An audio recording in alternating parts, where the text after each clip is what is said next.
만약 여러분을 반신불수나 기억 상실에 빠뜨리고 심지어 누구에게 연락할 틈도 없이 길에서 쓰러지게 만드는 약이 있다면 그래도 매일 그 약을 드시겠습니까?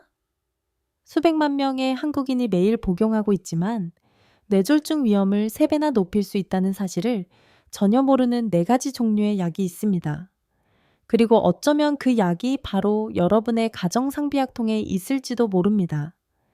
저는 겁을 주려고 이 자리에 선 것이 아닙니다. 저는 서울에서 광주까지 개인 병원부터 최종 응급 의료기관까지 크고 작은 병원에서 30년 넘게 일해온 내과 의사입니다. 그 긴 세월 동안 저를 가장 힘들게 했던 것은 뇌졸중 환자가 점점 더 많아지고 있다는 사실과 그들 대부분이 아주 건강해 보였던 사람들이라는 점입니다. 그들은 평소처럼 걷고 먹고 일상생활을 했습니다. 하지만 단 하룻밤 사이에 몸을 움직이지 못하고 입이 돌아가고 가족을 알아보지 못하며 몸의 절반을 쓸 수 없게 되었습니다. 왜 이런 일이 일어나는 걸까요? 놀랍게도 그들 대부분은 자신이 뇌졸중 위험군에 속한다고 전혀 생각하지 않았습니다. 담배도 피우지 않고 술도 마시지 않으며 식사도 규칙적으로 하고 운동도 꾸준히 했기 때문입니다. 하지만 그들은 아주 많은 사람들이 저지르고 있는 한 가지 실수를 하고 있었습니다. 바로 자신이 무엇을 먹고 있는지 정확히 모르면서 약을 복용하는 것입니다. 그 약이 자신의 나이나 기저질환에 맞는지 심장, 혈관, 기억력, 심지어 생명에 장기적인 손상을 입힐 수 있는지조차 모른 채 말입니다. 어떤 분은 오래전 의사가 처방해준 약을 그대로 계속 복용하고 있었고 어떤 분은 이웃의 말을 듣고 처방전 없이 약국에서 약을 사 먹었습니다. 또 어떤 분은 이 약은 다들 먹으니까 괜찮겠지 라고 단순하게 생각했습니다. 그러다 어느 날 아침 화초에 물을 주다가 신문을 읽다가 혹은 TV를 켜다가 뇌졸중이 덮칩니다. 예고도 없이 준비할 시간도 없이 되돌릴 기회도 없이 말입니다. 저는 수원에 사시는 74세 유할머니 환자를 똑똑히 기억합니다. 할머니는 매일 관절염 진통제 한 알과 야간료를 조절하는 약 하나를 드셨습니다. 다른 할머니들처럼 시장에 가고 요리를 하고 손주를 돌보셨죠. 하지만 어느 화요일 아침 딸이 아무리 불러도 대답이 없었습니다. 방에 들어가 보니 할머니는 의식을 잃고 쓰러져 계셨습니다. 한쪽 입은 비뚤어져 있었고 눈은 초점이 없었습니다. 뇌혈로 인한 심각한 뇌졸중이었습니다. 응급처치를 받았지만 그날 이후 할머니는 다시는 말을 하거나 스스로 걸을 수 없게 되셨습니다. 저희는 할머니의 처방전을 다시 살펴보았습니다. 할머니가 매일 드시던 그 2가지 매우 흔하고 익숙한 약이 바로 이 비극을 조용히 일으킨 주범이었습니다. 여러분을 불안하게 하거나 두렵게 하려고 이 이야기를 하는 것이 아닙니다. 저는 만약 유 할머니와 그 가족이 조금 더 일찍 알았더라면 그런 비극은 일어나지 않았을 것이라고 믿기 때문에 말씀드리는 것입니다. 그리고 오늘 여러분께서 이 영상을 끝까지 보신다면 여러분 자신과 사랑하는 사람들을 위해 비슷한 일을 피할 수 있을 것이라고 믿습니다. 이것이 바로 제가 이 영상을 만든 이유입니다. 잠시 후 저는 50세 이상에게 매우 흔하지만 뇌심혈관과 기억력에 큰 위험을 초래할 수 있는 4가지 약물군을 명확히 짚어드릴 것입니다. 저는 단순히 경고만 하고 그치지 않겠습니다. 왜 그 약들이 위험한지 자세히 분석하고 제 환자들의 실제 사례를 공유하며 가장 중요하게는 더 안전하고 더 간단하며 더 효과적인 대체 방법을 알려드릴 것입니다.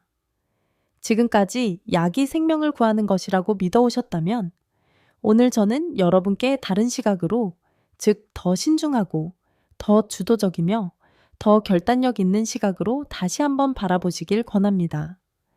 여러분의 건강은 바로 여러분 자신보다 더 잘 지킬 수 있는 사람은 아무도 없기 때문입니다. 그리고 만약 이 정보가 유용하다고 생각되신다면 주저하지 마시고 구독 버튼을 눌러 주십시오. 저를 위해서가 아닙니다. 바로 여러분 자신의 건강과 곁에 있는 소중한 사람들을 위해서입니다. 영상을 보는 데는 단 몇 분밖에 걸리지 않습니다. 하지만 때로는 건강하고 평안하게 살 수 있는 시간을 10년 더 늘려주거나 전혀 예상치 못했던 갑작스러운 뇌졸중으로부터 누군가를 구할 수도 있습니다. 하지만 구체적인 약물에 대해 자세히 알아보기 전에 저는 여러분이 뇌졸중이 무엇이고 왜 그렇게 무서운 것인지 명확히 이해하시길 바랍니다. 뇌졸중은 혈관이 막히거나 터져서 뇌로 가는 혈류가 차단되는 상태입니다. 그리고 그런 일이 발생하면 단 몇 분 만에 수백만 개의 뇌세포가 죽게 됩니다. 그 결과는 반신마비, 언어 능력 상실, 심각한 기억력 감퇴, 심지어 사망에 이르게 됩니다. 그렇다면 도대체 어떤 약들이 매일 조용히 여러분의 뇌와 혈관을 손상시키고 있는 걸까요? 50세 이상에게 흔하지만 극도로 위험한 4가지 약물군이 있습니다.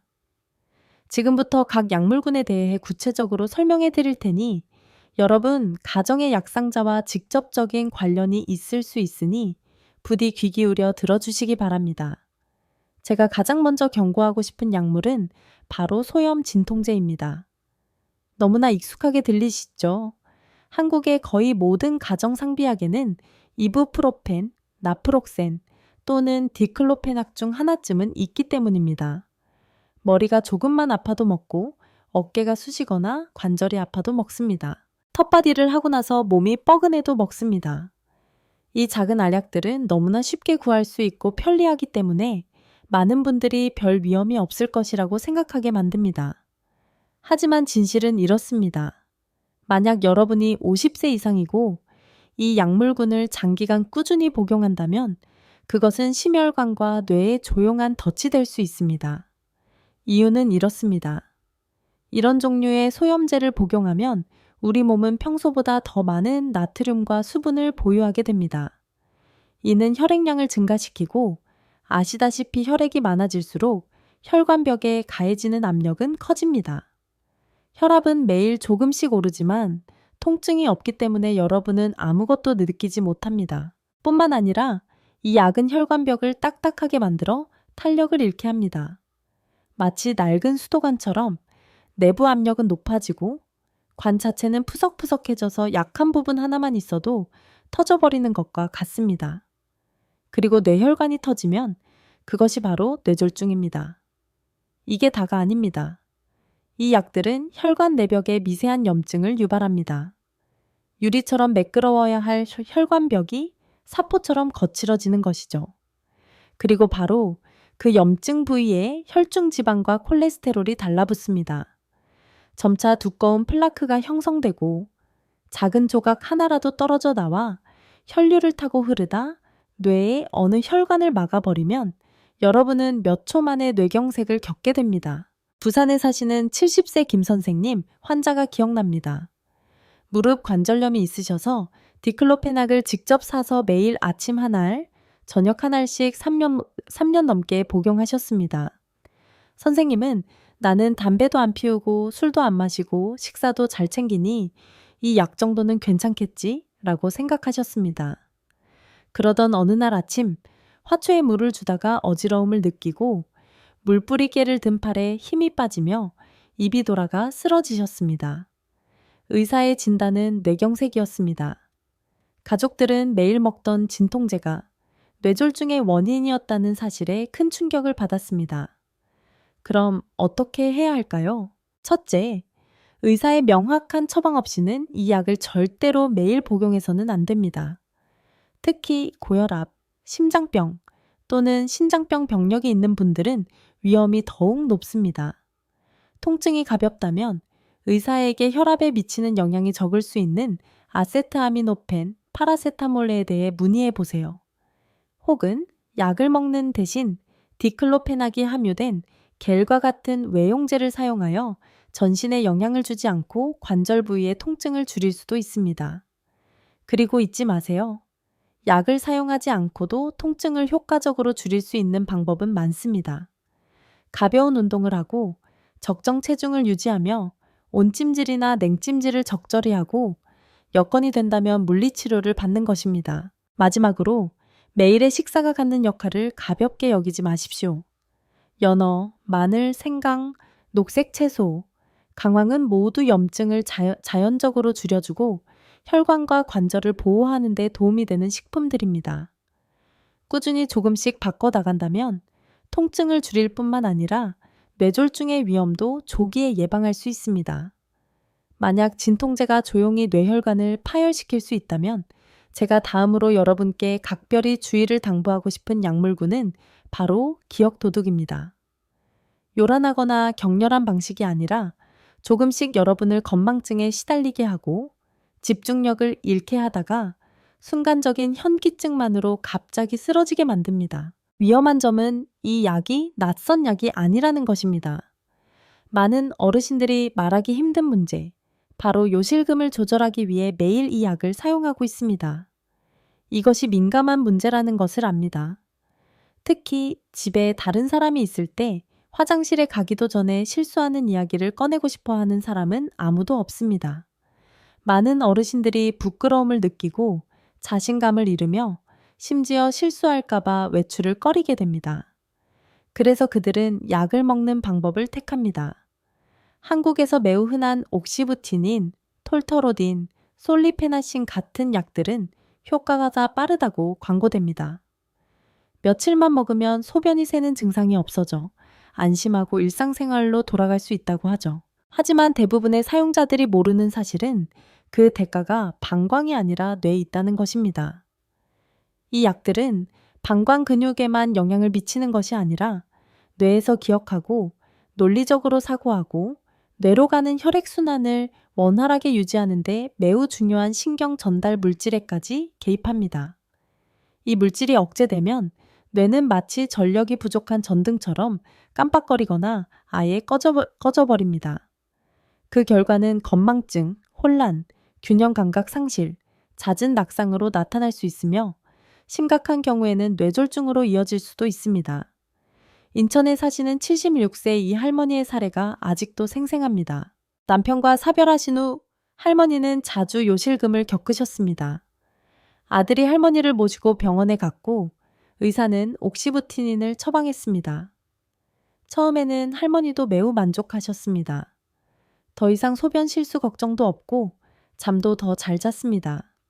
하지만 불과 몇 달 후 물건을 둔 곳을 잊어버리고 날짜와 시간을 헷갈리기 시작했으며 어느 날은 의자에서 막 일어서려다 어지러움을 느끼고 넘어져 머리를 탁자에 부딪혔습니다.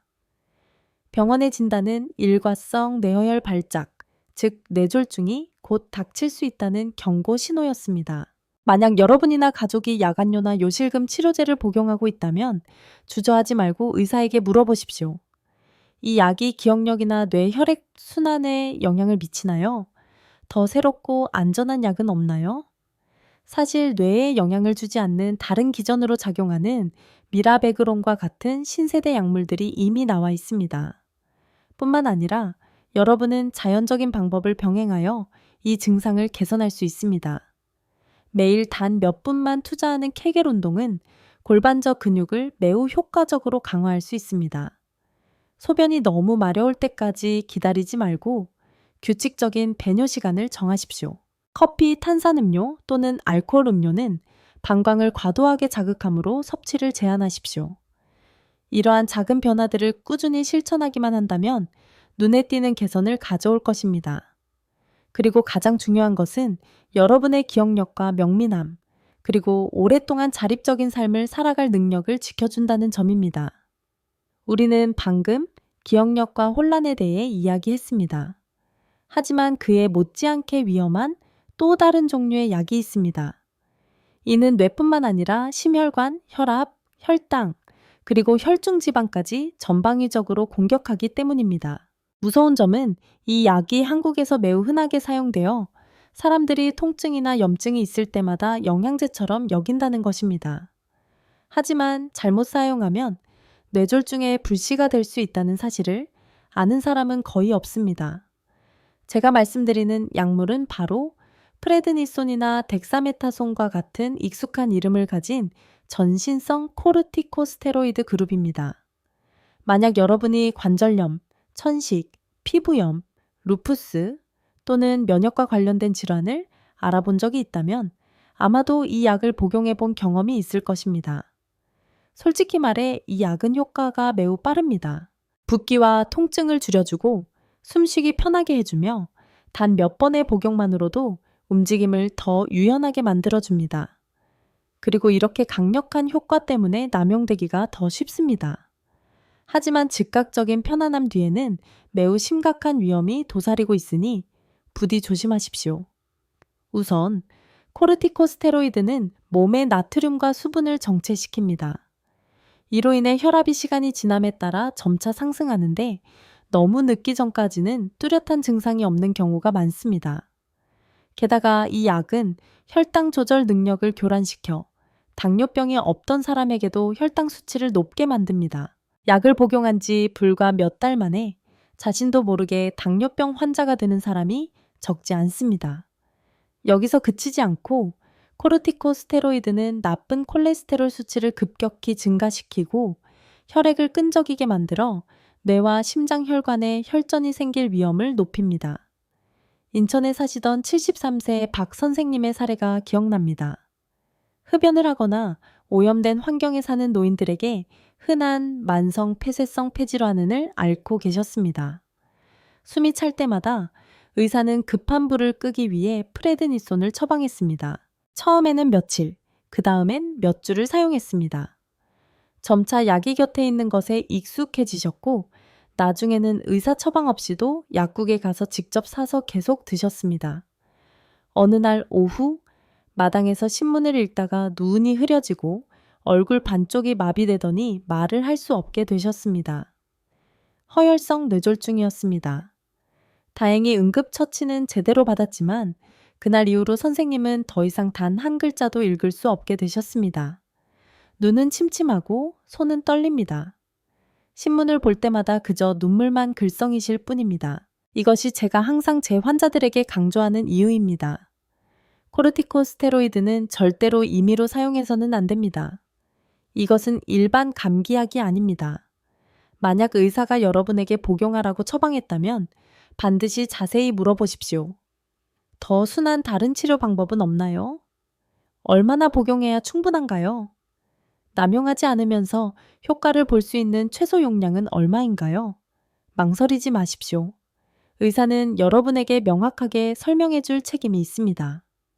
또한 천식, 폐렴, 알레르기성 비염과 같은 질환의 경우 전신에 작용하는 경구약 대신 흡입제나 스프레이를 우선적으로 사용하는 것이 좋습니다.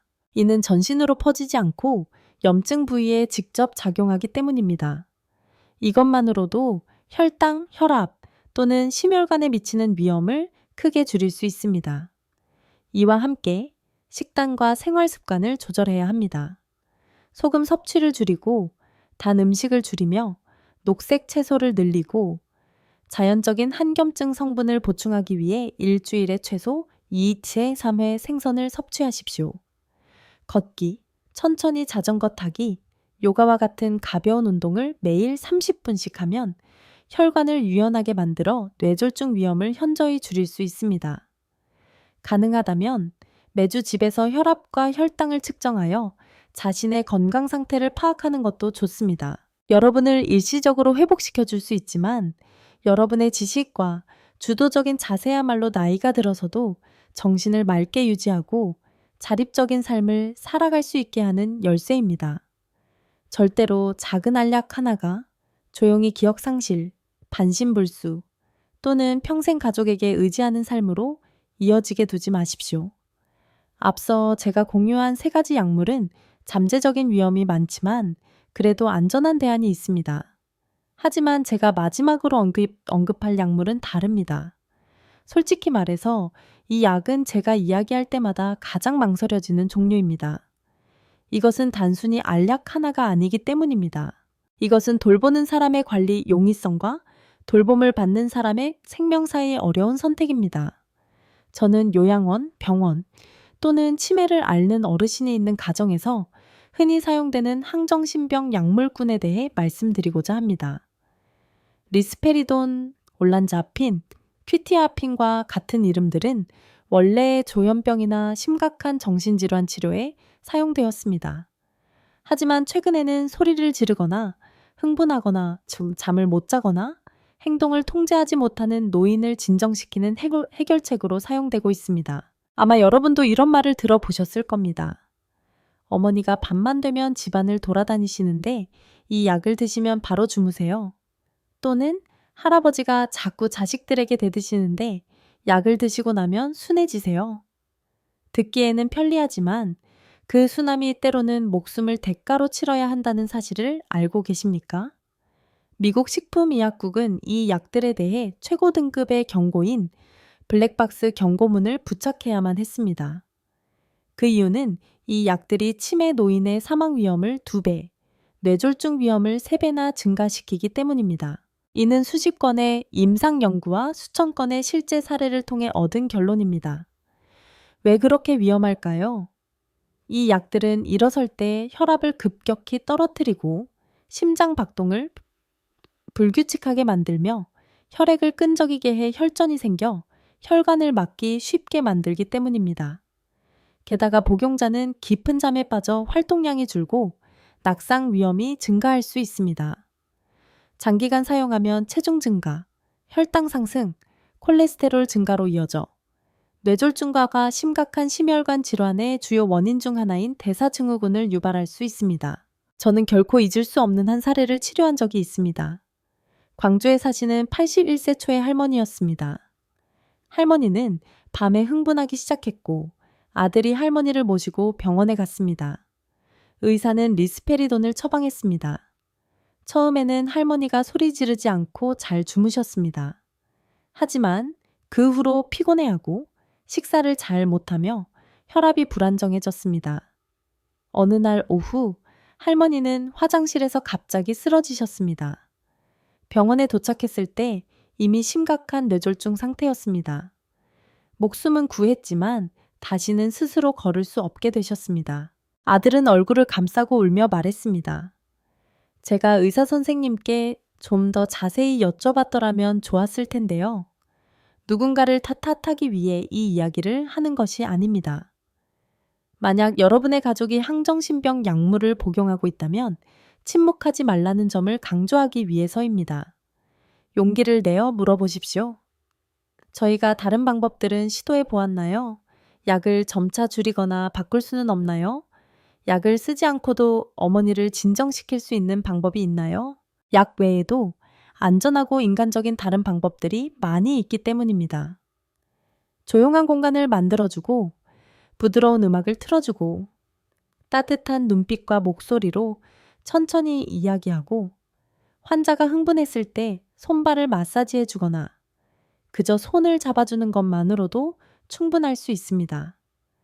약은 병을 치료하기 위해 만들어졌지만 잘못 사용되거나 맞지 않는 사람에게 맞지 않는 용량으로 맞지 않는 시기에 사용된다면 약은 양날의 검이 되어 우리가 가장 사랑하는 사람의 걸음걸이, 기억 혹은 삶 전체를 조용히 빼앗아갈 수 있습니다. 그리고 저는 오늘부터 여러분이 더 이상 약을 습관처럼 보지 않으실 것이라 믿습니다. 자신과 사랑하는 사람에 대한 책임감 있는 결정으로 여기실 것입니다. 지금까지 제가 여러분이 꼭 기억해 주셨으면 하는 흔하지만 위험한 4가지 약물에 대해 말씀드렸습니다. 겁을 먹으라는 것이 아니라 올바르게 사용하여 위험을 피하고 주도적으로 노년을 보호하는 방법을 알기 위함입니다. 저는 이쯤 되면 많은 분들이 침대 옆 약 상자에 있는 바로 그 약들 때문에 불안해지기 시작했을 것이라고 생각합니다. 그리고 그것은 잘못된 것이 아닙니다. 하지만 걱정하지 마십시오. 지금은 두려워할 때가 아닙니다. 행동할 때입니다. 왜냐하면 여러분이 매일 사용하는 약들을 단 몇 분만 투자하여 다시 확인하는 것만으로도 뇌졸중 위험을 피하고 뇌 손상을 막고 기억력과 걸음걸이, 심지어 여러분 자신의 생명까지 지킬 수 있기 때문입니다. 만약 여러분의 처방전에서 위에서 언급한 약들을 발견했다면 당황하지 마십시오. 대신 이 목록을 가지고 여러분의 의사에게 다음 질문을 솔직하게 던져보십시오. 첫째, 이 약이 제 심장, 뇌, 혈압 또는 기억력의 위험을 증가시키나요? 둘째, 제가 대신 사용할 수 있는 더 안전하고 순한 약이 있나요? 셋째, 남용하지 않으면서 효과를 얻기 위해 제가 복용해야 할 최소 용량은 얼마인가요? 넷째, 이 약을 얼마 동안 복용하는 것이 합리적이며 언제쯤 중단해야 하나요? 다섯째, 이 약을 사용하지 않고도 비슷한 효과를 볼 수 있는 방법이 있나요? 이 5가지 질문을 하는 것만으로도 여러분은 더 이상 수동적인 환자가 아니라 자신을 위한 더 안전하고 인간적인 해결책을 찾기 위해 의사와 함께하는 동반자가 될 것입니다. 질문하기를 두려워하지 마십시오. 훌륭한 의사는 어려운 질문에 기꺼이 귀를 기울이는 사람입니다. 그리고 여러분의 건강이 누군가의 처방 습관에 의해 결정되어서는 안 됩니다. 하지만 여러분 이야기는 단지 약에서 끝나지 않습니다. 우리가 더 안전한 약으로 대체하고 의사에게 5가지 질문을 모두 하고 하나를 하나 신중하게 복용한다 하더라도 여전히 중요한 한 가지가 더 남아 있습니다. 그것은 바로 우리 몸 스스로가 약에 대한 의존도를 줄이게 하는 방법입니다. 모든 약에서 최고의 약이 무엇인지 아십니까? 비싼 수입약이 아닙니다. 특별한 주사제도 아닙니다. 바로 마실 필요가 없는 약입니다. 농담으로 하는 말이 아닙니다. 사실이기 때문에 말씀드리는 겁니다. 수천 건의 처방전이 발행되는 것을 30년 이상 지켜본 내과 의사로서 저는 잘 알고 있습니다. 모든 약은 효과가 있는 만큼 반드시 대가를 치르게 합니다. 그 대가는 부작용일 수도 있고 기억력 감퇴일 수도 있습니다. 반신장애, 심혈관, 손상일 수도 있습니다. 그리고 때로는 아무도 예상치 못한 뇌졸중, 기억 상실, 와병 생활로 이어지는 조용한 불씨가 되기도 합니다. 하지만 많은 사람들이 간과하는 사실은 만약 여러분이 몸을 올바르게 돌보고 균형 잡힌 식사를 하고 충분한 수면을 취하고 적절히 운동하며 긍정적으로 생활한다면 어떤 약들은 복용량을 줄이거나 완전히 끊어도 약을 다 챙겨 먹을 때보다 더 건강해질 수 있다는 것입니다. 그리고 이 부분에서는 제가 여러분에게 간단해 보이지만 인생 전체를 바꿀 수 있는 것들을 공유하겠습니다. 첫째, 여러분의 몸이 바로 첫 번째 진료실입니다. 여러분이 의사를 찾기 전에 몸은 이미 경고 신호를 보냅니다. 허리 통증, 불면증, 변비, 잦은 야간요, 손발 저림. 이 모든 것이 몸이 보내는 목소리입니다. 그리고 이러한 문제들의 대부분은 즉시 약을 사용할 필요가 없습니다. 대신 식단, 생활 습관, 운동을 조금만 조절하면 몸은 스스로의 메커니즘으로 치유될 것입니다. 예를 들어 무릎 관절 통증이나 관절염으로 수개월, 수년 동안 진통제를 복용하는 분들이 많습니다. 하지만 연어, 고등어, 생강, 강황과 같은 자연적인 한겸증 식품을 섭취하고 자전거 타기, 요가, 수중 걷기와 같은 가벼운 운동을 병행하면 염증 상태가 눈에 띄게 개선될 것입니다. 이를 통해 약물 복용량을 줄이거나 의사의 동의하에 완전히 중단할 수도 있습니다. 또 다른 예로 60세 이후에 흔히 나타나는 잦은 야간요가 있습니다. 혼란과 뇌졸중 위험을 높이는 강력한 항콜린제에 의존하는 대신 매일 아침 저녁으로 5분간 골반저 운동을 하고 저녁 8시 이후에는 물 섭취를 제한하며 잠자리에 들기 전에 규칙적으로 화장실에 가는 방법을 시도해 볼 수 있습니다. 결과는 보통 몇 주 만에 뚜렷하게 나타납니다. 경증 고혈압 환자의 경우 즉시 약을 복용하기보다는 식단에서 소금을 줄이고 녹색 채소 섭취를 늘리며 바나나와 고구마를 먹고 매일 30분씩 걷기를 시도해 보십시오. 한국영양학회 연구에 따르면 이 방법만으로도 2회 3주 만에 혈압을 약 16mm까지 낮출 수 있으며 이는 약 하나의 효과와 맞먹습니다. 둘째, 수면, 가장 과소평가된 보약. 여러분은 충분히 주무시고 계십니까?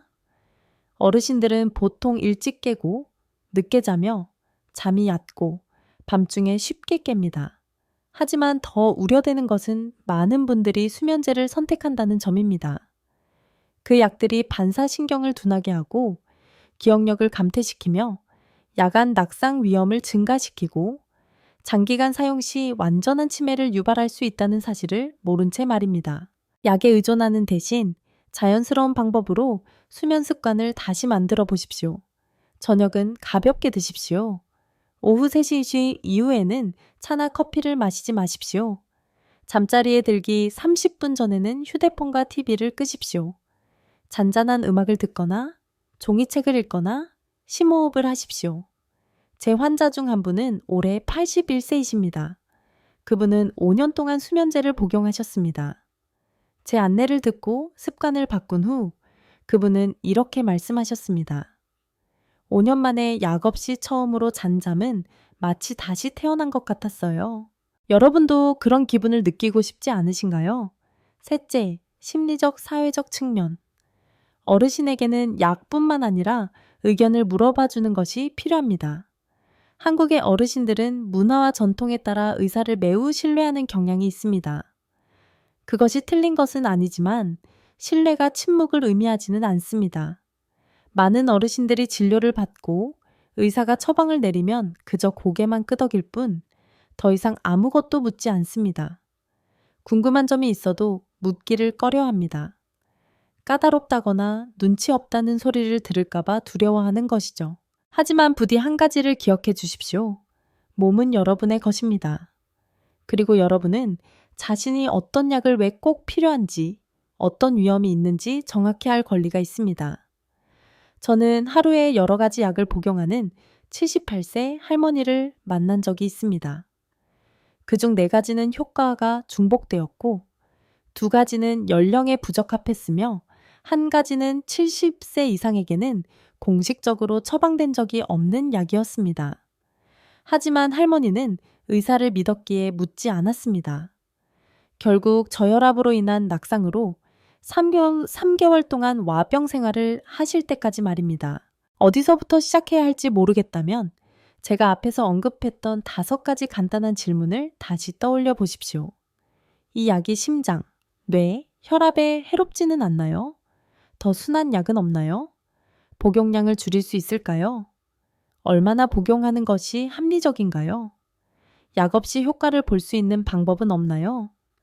질문하는 것은 반항이 아닙니다. 질문하는 것은 바로 자신을 보호하는 것입니다. 넷째, 가족. 2번째, 보호막입니다. 많은 사람들이 이렇게 생각합니다. 우리 부모님은 아직 정신이 또렷하시니 약은 스스로 챙겨 드실 수 있어. 내가 신경 쓸 필요 없어. 하지만 알고 계십니까? 노년층의 약물 복용에서 가장 심각한 실수는 고의가 아니라 착각하거나 복용 시간을 잊거나 약을 중복해서 먹거나 너무 오래된 처방전을 계속 사용하는 것에서 비롯됩니다. 가족은 바로 2번째 방어선입니다.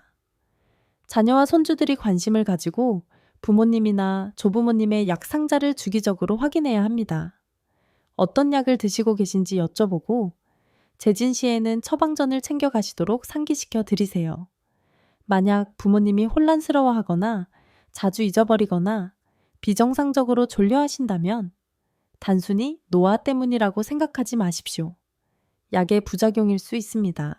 저는 한 가족이 어머니가 수면제를 2배로 잘못 복용하고 있다는 사실을 할머니가 화장실에서 쓰러진 후에야 발견하는 것을 본 적이 있습니다. 이것이 바로 가족의 작은 관심이 큰 비극을 막을 수 있는 이유입니다. 저는 약의 역할을 부정하지 않습니다. 때로는 약이 생명을 구합니다. 하지만 올바른 생활 습관을 가진다면 약에 의존할 필요가 없는 경우가 아주 많습니다. 저는 이 영상을 통해 여러분이 약 상자를 다른 시각으로 바라보시기를 바랍니다. 더 이상 만병통치약을 보관하는 곳이 아니라 주기적으로 점검이 필요한 곳으로요. 저는 여러분이 더 많은 똑똑한 질문을 하고 더 꾸준히 운동하고 더 건강하게 식사하며 약 없이도 더 잘 주무시기를 바랍니다. 왜냐하면 가장 좋고 가장 안전하며 부작용이 가장 적은 약은 바로 올바른 생활 습관이기 때문입니다. 그리고 여러분의 건강은 바로 여러분 자신보다 더 잘 돌볼 수 있는 사람은 아무도 없습니다. 이제 여러분은 정보를 얻었고 구체적인 행동 지침도 알게 되었습니다. 하지만 진정으로 변화하기 위해서는 한 가지가 더 필요합니다. 바로 깨달음과 주도적인 결단입니다. 이것이 왜 그토록 중요한지 다시 한번 상기시켜 드리겠습니다. 우리는 익숙한 약 상자 문을 열고 도움이 될 것이라 생각했지만 잘못 사용하면 매일 여러분을 뇌졸중으로 한 걸음 더 다가가게 만드는 4가지 약물군을 직시했습니다. 소염 진통제는 잘못 사용하면 뇌혈관을 터뜨릴 수 있습니다. 방광조절제는 잘못 사용하면 기억력을 앗아가고 여러분을 다시는 일어설 수 없게 만들 수 있습니다. 강력한 소염제는 잘못 사용하면 건강한 사람을 당뇨병, 고지혈증, 고혈압 환자로 만들 수 있습니다. 안정제는 잘못 사용하면 평온함을 뇌를 영원히 뒤덮는 안개로 바꿔버릴 수 있습니다. 올바르게 사용하면 생명을 구하지만 잘못 사용하면 죽음을 앞당깁니다. 여러분은 더 이상 단순한 환자가 아닙니다. 여러분은 자기 건강의 지휘관입니다. 그리고 이제는 그렇게 행동해야 할 때입니다. 약 상자를 확인하십시오. 질문하십시오. 가장 위험이 적은 길을 선택하십시오. 여러분은 단지 살아남는 것이 아니라 건강하게 기억력을 가지고 존엄하게 살 수 있도록 돕는 효과적이면서도 안전한 치료를 받을 자격이 있습니다. 그리고 오늘 제가 공유한 이야기들이 여러분 가정의 익숙한 약들에 대해 다시 생각하게 만들었다면 부디 혼자만 간직하지 마십시오. 어쩌면 매일 밤 관절염 약을 드시는 소중한 사람, 수면제를 복용하는 누나, 혹은 여전히 혼자 사시는 이웃 어르신이 너무 늦기 전에 이 이야기를 들어야 할지도 모릅니다. 이 영상을 그들과 공유해 주십시오. 간단합니다. 문자 메시지 한 통, 단체 채팅방에 전달하기, 혹은 이 영상 유익하니까 한번 봐봐 라는 말 한마디면 됩니다. 여러분의 작은 행동 하나가 누군가를 뇌졸중으로 인한 와병 생활에서 구해낼 수 있기 때문입니다. 끝내기 전에 여러분이 저와 함께 작지만 큰 힘을 가진 한 가지 일을 해주시기를 바랍니다. 댓글창에 다짐 한 줄을 남겨주십시오. 예를 들어, 오늘 제 처방전을 다시 확인하겠습니다. 와 같은 한 문장이면 충분합니다. 혹은 제가 먹는 약에 대해 의사에게 물어보겠습니다. 좋습니다. 글로 쓰는 것은 제가 알기 위함이 아니라 바로 여러분 스스로에게 매일 상기시키기 위함입니다. 나는 내 건강을 위해 더 깨어있고 더 주도적으로 살기 시작했다. 그리고 이 정보들이 명확하고 친근하며 적용하기 쉽다고 생각되신다면 구독 버튼을 누르고 알림 설정을 켜주십시오. 그렇게 할 때마다 저를 응원하는 것뿐만 아니라 자신에게 약속하는 것이기도 합니다. 나는 주도적으로 건강을 지키기로 선택했다. 병이 오기를 기다렸다가 치료하지 않겠다. 오늘부터 시작하겠다. 우리는 시간을 되돌릴 수 없습니다. 하지만 앞으로의 세월을 어떻게 살아갈지는 결정할 수 있습니다. 병상에 눕지 않고 약에 의존하지 않고 자식들에게 짐이 되지 않으며 잘 알지도 못하는 약 때문에 걱정하며 살지 않는 삶을 말입니다. 오늘 영상 끝까지 인내심을 갖고 저와 함께 해주셔서 감사합니다. 다음 영상에서도 저는 계속해서 유용한 지식을 공유할 것입니다. 겁을 주거나 여러분을 불안하게 하기 위해서가 아니라 우리 각자가 더 편안하고 더 건강하며 자기 몸에 대해 더 잘 이해하며 살아갈 수 있도록 돕기 위함입니다. 그리고 마지막으로 매우 중요한 한 가지를 다시 한번 강조하겠습니다. 오늘 제가 공유한 모든 내용은 공중보건교육 정보입니다. 만약 여러분이 기저질환을 치료 중이거나 특정 약물을 복용하고 있다면 약물, 식단 또는 생활 습관에 어떠한 변경을 가하기 전에 반드시 담당 의사와 직접 상의하시기 바랍니다. 항상 건강하고 평안하시기를 바라며 다음 영상에서 다시 뵙겠습니다. 인생에서 가장 소중한 교훈 중 하나는 건강이 우리의 가장 큰 자산이며 이를 지키기 위해 주도적인 선택을 해야 한다는 것입니다. 이 영상은 우리가 매일 무심코 복용하는 약물이 뇌졸중과 같은 치명적인 결과를 초래할 수 있다는 충격적인 현실을 보여줍니다. 74세 유 할머니가 관절염 약과 요실금 약을 먹으며 일상을 보냈지만 어느 날 갑자기 쓰러져 말을 잃고 걷지 못하게 된 이야기는 가슴을 울립니다. 이는 단순한 약이 아니라 우리의 무지와 무관심이 사랑하는 사람의 삶을 바꿀 수 있음을 깨닫게 합니다. 30년 경력의 내과 의사가 전하는 메시지는 명확합니다. 약 상자를 열 때마다 우리는 단순히 약을 삼키는 것이 아니라 우리의 미래를 결정짓는 선택을 하고 있는 것입니다. 소염 진통제, 방광 조절제, 코르티코스테로이드, 항정신병 약물은 편리함 뒤에 숨겨진 위험을 안고 있습니다. 하지만 희망은 있습니다. 연어, 강황, 가벼운 운동, 케겔 운동, 규칙적인 수면 습관 같은 자연스러운 대안은 약 의존도를 줄이고 우리 몸을 스스로 치유하게 합니다. 이 교훈은 우리에게 말합니다. 당신의 건강은 당신 손에 달려 있습니다. 질문하고 알아보고 행동하세요. 이 감동적인 깨달음은 우리를 두려움에서 벗어나게 하고 사랑하는 가족과 더 오래 더 건강하게 살고자 하는 열망을 불태웁니다. 여러분은 이 영상에서 어떤 점이 가장 기억에 남았나요? 약 상자를 다시 확인할 계획이신가요? 댓글로 공유해 주세요. 여러분의 이야기는 누군가의 삶을 바꿀 수 있습니다. 더 많은 건강 지식을 위해 지금 채널을 구독하고 알림벨을 눌러 함께 건강한 미래를 만들어 가세요.